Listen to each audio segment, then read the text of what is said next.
This is a TLDR tier list for next week's Mutation. This is based on solo play because your ally is a random factor that cannot be accounted for. Also, this is based on above average co-op knowledge. Mechanical skill is not that important in co-op. Adjust these rankings based on your own knowledge and skill level.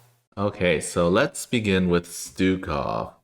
Stukov is pretty good. You can use P1, P2 to avoid the environmental mutators, or P3. P3 kinda sucks because Time Warp and Twister really slow down your pushing. P1, you probably want Banshees over tanks because the tanks or Diamondbacks will get stopped by the environmental mutators. With P3, you will eventually get them, but you probably want to take out the top left sliver first or second. If you don't know how, you can check out my short or quick tips video on that. Alarak, he is, I'm going to put him in A because his sniping is really consistent, really good. But you need to know how to do it. And two, if you mess up even once, you're kind of screwed, which is why I didn't put him higher. You can use one base, you can just stay at home one base and defend against everything with Alarak and maybe Mothership. And then you use the Warp Prism sniping for the slivers.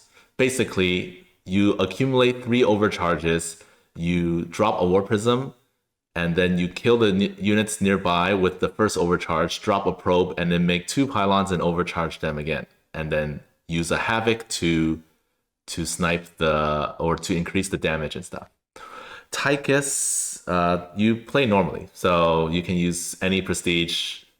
If you have a nuke, you nuke the enemies at the sliver and then deal the rest of the damage. Really easy. Zagara is fine. You're using the usual Scourge sniping, except the Twisters and Time Warps are gonna slow you down a bit, and you have to kind of navigate around the sides of the map or something to not lose everything. But other than that, you're just gonna hang out in the center and hang out, accumulate Scourge, and attack. Phoenix is S. I thought he was gonna be A, but I realized like if you're fighting air, the strong air units will not come. Like you can consistently, even for me, like not a speedrunner level, you can pretty much finish before any super strong high tier air units come. So yeah, you basically snipe 5 o'clock, then 12 o'clock, then 11 o'clock. And then you snipe 6 o'clock, and then the last one, 7 o'clock or 8 o'clock, whatever that one. And you can do that pretty fast. So yeah, if you're not sure how to do it, check out my either of my runs against props or just the Avenger. There's a certain path you have to take. Dahaka, he's just good. You creeper host, snipe everything, and then pack leaders deal attack waves, done. Zeratul, you mass cannons, and done. Or you can do spin to win, also fine.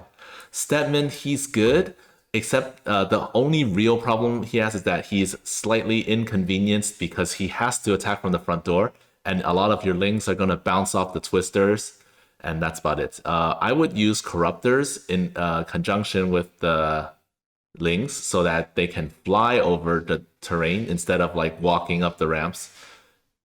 Han and Horner is B. They're fine. Well, yeah, this is an easy mutation, so they're fine. They, like Stedman, have to go through the front door, but the difference is that they are inconvenienced by the Twisters and stuff. What I would do is use P2, and then you use both top bars to clear out to clear out all the enemies in the sliver area, and then you use wraiths to finish them off. Or yeah, not battle cruisers because Lavaverse will wreck them. But yeah, Abathur also B because he has the tools to deal with everything. But Lavaverse are extremely annoying. So like if you're using Ravagers, you have to be careful watching them all the time. Brutalists die a lot to Lavaverse. Guardians and Leviathans are good, but you have to make sure that Time Warps don't slow you and then burn your stuff to death. Vorazun is good. she can time stop and kill everything. So you time stop and then kill a sliver. The slight problem is that you need to be kind of lucky with the time warps, because when you use time stop, if there's like a time warp or twister near the sliver, your dudes are gonna waste time bouncing off or getting slowed. And similar to Alarak, if you miss once, you're kind of screwed. Like if your time warp doesn't if your time stop doesn't completely destroy a sliver, you're kind of screwed. Artanis, super good for this mutation. Finally, this is his map. You can one base and you basically solar bombardment the first 3, and if you need, you drop some unbound fanatics to finish off, and leave the 5 o'clock sliver for last so that you can move your whatever units into attack in conjunction with the solar bombardment. And for attack waves, you also just defend with Archons or Unbound Fanatics, and all of your money from one base will be spent on like Tempest or something. I would make Tempest so that you can snipe the 6 o'clock and 5 o'clock slivers with for extra damage and go home for defense. Nova is great because P3 allows you to nuke the entire sliver, and then like 4 liberators come in from the side, pew pew pew pew, death, and then go home. The rest of your money will be spent on defense, or and airstrikes can even prevent hybrids from spawning if you're really good with timings. Swan, he's really good. The only thing is that you need to know how to do the factory drilling, and you have to hope lava bursts don't spawn near you. So yeah, if you know how to do factory drilling, even you can have like multiple factories nearby, so that even if one goes down, you're not completely screwed. You just need a second one nearby. And against most comps, you can just use concentrated beam or pulse cannon to clear everything. If you find your factory, your floating factory in danger, you can use a call down to clear the nearby enemies as well.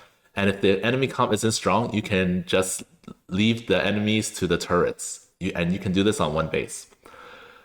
Manx is S because he can nuke the far ones. You can bunker drop and kill 1 or 2 slivers right away, and then you ESO the 2 close ones. Raynor, he's like Alarak and Vorazun in that with your call downs with the Hyperions, if you mess up, you're kind of screwed. Except that the difference between Raynor's call down and these two, their call down, is that you have to, one, work for it. They're not really free kills like these two guys are. And second is that you need like Viking support. I tried battlecruisers, BCs, Banshees, and Vikings happen to be the best. If you mess up even once, you have like no way to kill the sliver, so you're kind of screwed completely. But if you're, and the time warp, twister, and lava burst, all of these are gonna be annoying to the Hyperion. So if you like get killed by a lava burst, then you're just kind of screwed.